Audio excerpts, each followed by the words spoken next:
ismada cuqaasha odayaasha dhalinyarada mid kamid ah beelaha deegaanada Puntland gaar ahaan gobolada Bari, Nugaal, Karkaar iyo Mudug ayaa maanta shir ku yeeshay magaalada Garowe kaasoo ujeedkiisu ahaa kadib markii laba beelood oo wada deegaanada Puntland la isku khalday heybtoodii ayaa labada beelood mid kamid ah oo soo qaban qaabisay shirkan isla markaana isku keentay beelihii kale ee isku haybta ahaayeen si ay u cadeeyeen inaysan beesha lagu daraysan hayb la ahayn oo ay kamid yihiin beesha Majeerteeniya. beesha ayaa sheegtay in madaxweynaha Puntland Dr. Cabdiwali Maxamed Cali Gaas uu digraato ku soo saaray in lagu daro beesha aysan isku haybta ahayn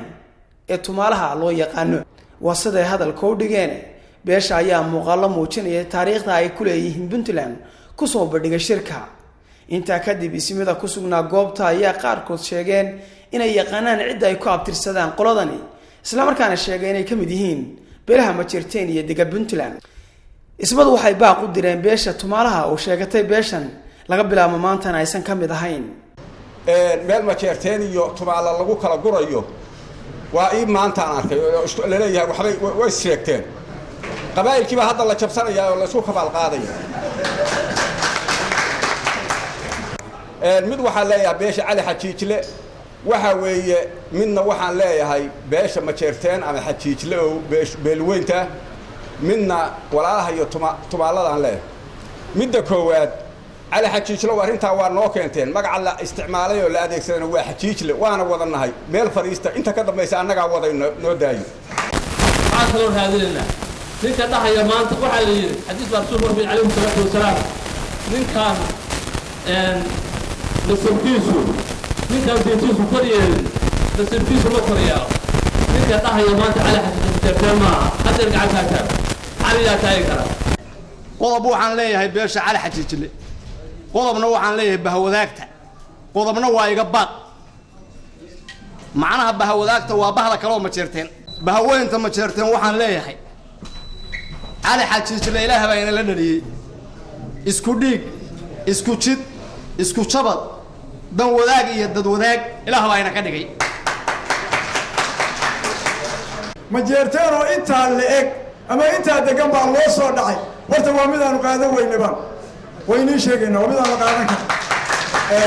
qodobka labaad waxa ay tahay ninba maalin baa horta aabihiis meel ka leexsha idinka Cali Xajiijle hal iska waa sanada sagaalkeedii kale sideedeedii kale maataan dagaalka galnay oo aad naga hadheen oo habeenkii dambe aad mas'uul ku soo hayateen oo la yiri maxaad u soo dhagu soo baataan nimanka gunta horta maalintaas idinka naga in leexshayo bayaan ay soo saareen ismadu waxa lagu xusay inaysan cid iyaga kamid ah aysan sheegan karin magacyadooda oo ku meel mari karin bayaankan oo ka soo baxay beesha Majeerteen dawladda Puntland ku ciday khusayso ujeedo bayaan iyo wargelin ku taariikhaysan labadii bishii 8 2017 annagoo ah nabadoonnada waxgaradka iyo aqoon-yahanada beelaha Majeerteen waxaan halkan ku cadeynaynaa annagoo tix raacayna diiwaanka abtirsiyaha Majeerteen iyo sootiilada taariikheed in beesha Cali Xajiijle ay tahay mid kamid ah beelaha Maxamed Harti kuwaas oo deegaanada Puntland suldaanka beesha Cali Xajiijle waa suldaan Cabdullaahi Ismaaciil Shukaan kaas oo bedelay ilaahay ha u naxariistee walaalkiis suldaan Maxamed Ismaaciil Shukaan Sanyare Ahmed Maxamed Colson TV Garowe.